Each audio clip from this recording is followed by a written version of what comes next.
Série técnica.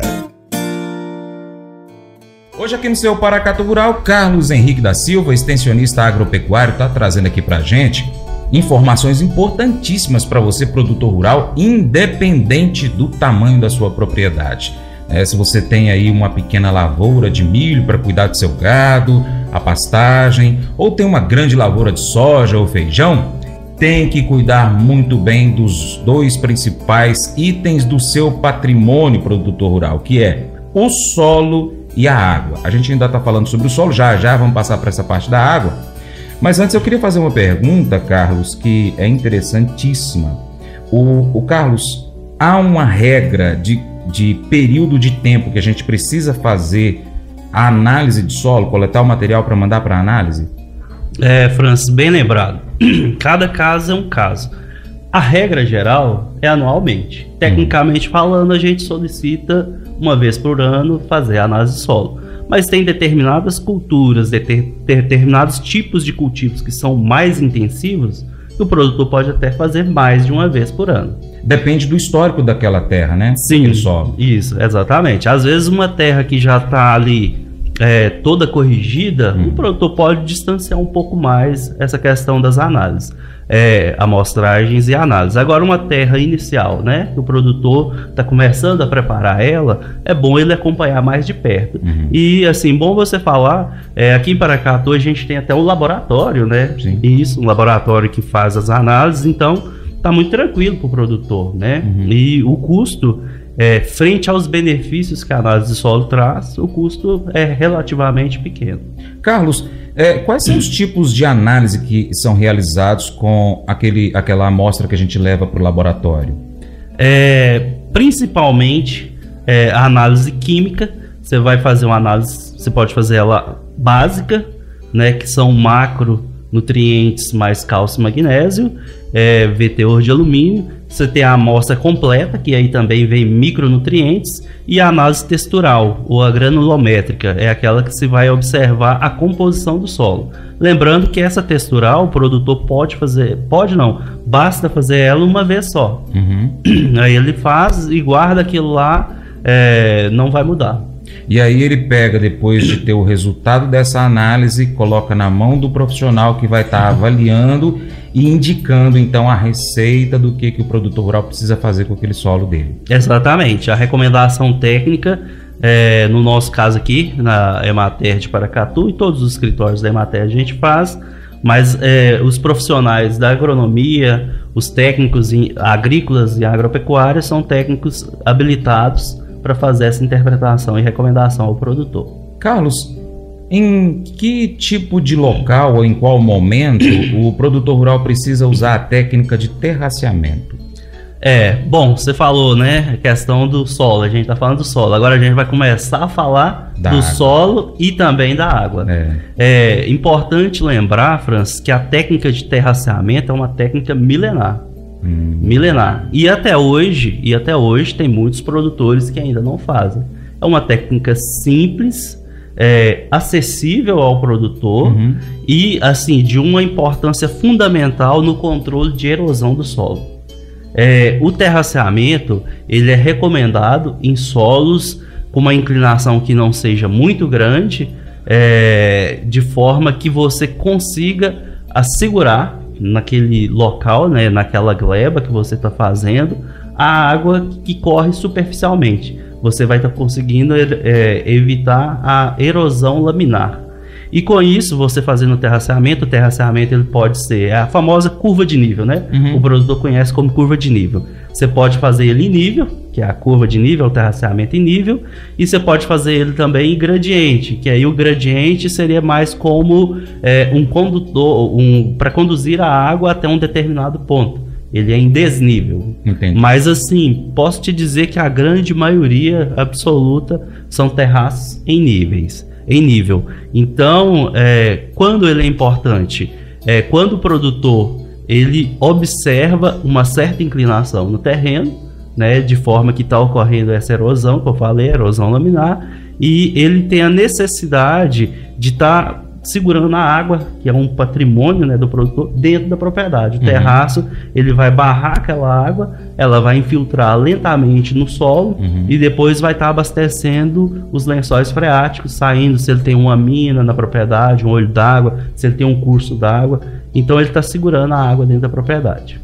No caso, por exemplo, essa água que é segurada pelo terraceamento, ela também acaba levando alguns nutrientes que ficam superficialmente ali. Por exemplo, o produtor acabou de aplicar algum determinado tipo de fertilizante e adubo, enfim, o que for, e aí cai aquela chuva, uma chuva forte, e acaba levando.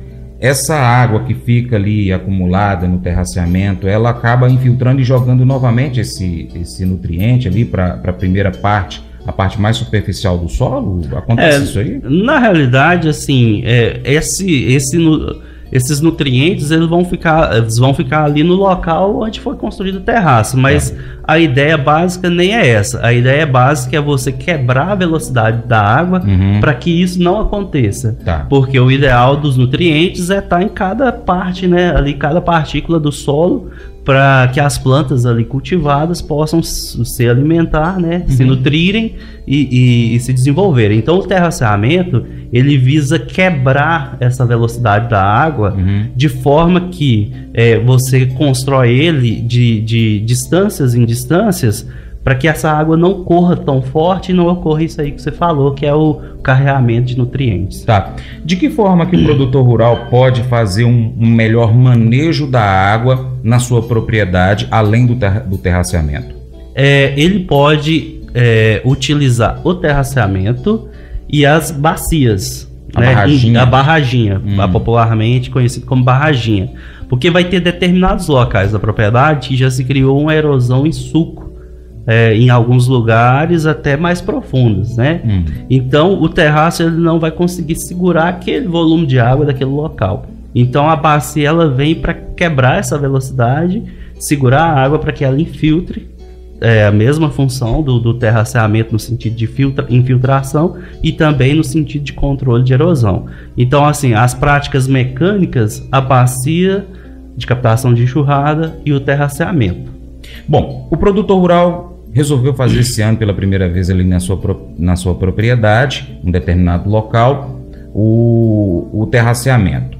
Mas aí ele identificou que nas primeiras chuvas ali aconteceram erosões de forma diferente que o terraceamento não resolveu. Então ele vai ter que, na próxima troca de cultura, fazer novamente um novo tipo de terraceamento de acordo com o relevo.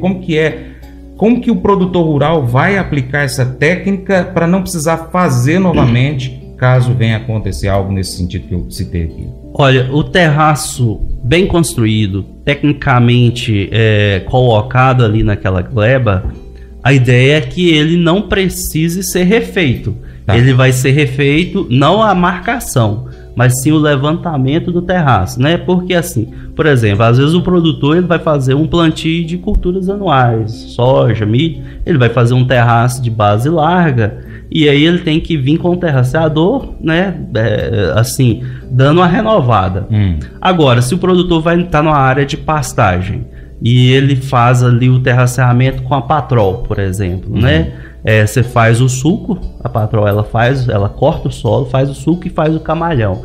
A ideia é que a pastagem vai revegetar aquilo ali por cima e ele não precisa refazer aquilo. Entendi. Então é uma técnica que se faz para que ela seja permanente, a marcação. Agora, a questão da construção, a manutenção é de acordo com a necessidade. Se o produtor verificou que a terra, aquele camalhão está diminuindo de tamanho, já não está barrando a água de forma eficiente, ele pode refazer com o terraceador ou com a patrol. Muitos fazem também com arado.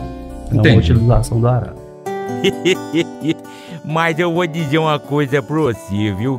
Se quiser colocar propaganda sua aqui nesse programa, eu vou dizer um negócio, você vai ter um resultado bom demais, senhor. Isso mesmo, é facinho, senhor. Você pode entrar em contato com os meninos ligando o telefone deles, é o 38, é o 991810123, bem fácil. É muito bom porque aí a sua empresa vai sair dentro de um programa que é ligado aí ao homem pra mulher do campo. É nós que vai estar assistindo e também vai ver sua propaganda. É bom ou não é, só?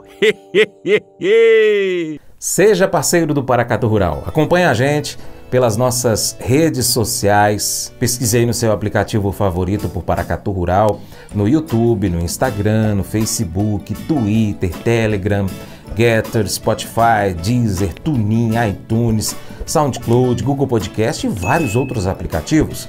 Também tem nosso site, em paracaturural.com. Vai lá e cadastre o seu e-mail para receber as notícias por e-mail. Também pode curtir, comentar, salvar, compartilhar as publicações, marcar os seus amigos, marcar o Paracatu Rural, comentar os vídeos, posts e áudios. Assim você vai estar contribuindo conosco, sendo um grande parceiro. Também, se quiser, pode contribuir com qualquer valor via Pix ou patrocinar nosso programa, anunciando sua empresa, o seu produto, o serviço do programa, no site e nas redes sociais. A gente precisa de você para continuar trazendo aqui as notícias e as informações do agro brasileiro e internacional.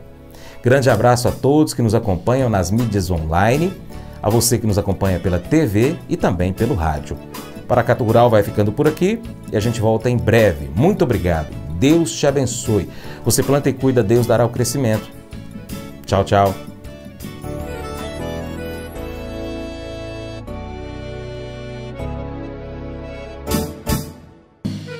Acordo de manhã para prosear no mundo do campo, as notícias escutar. Vem com a gente em toda a região com o seu programa Paracatu Rural. Tem notícias, informação e o mais importante, sua participação. Programa Paracatu Rural. Programa Paracatu Rural.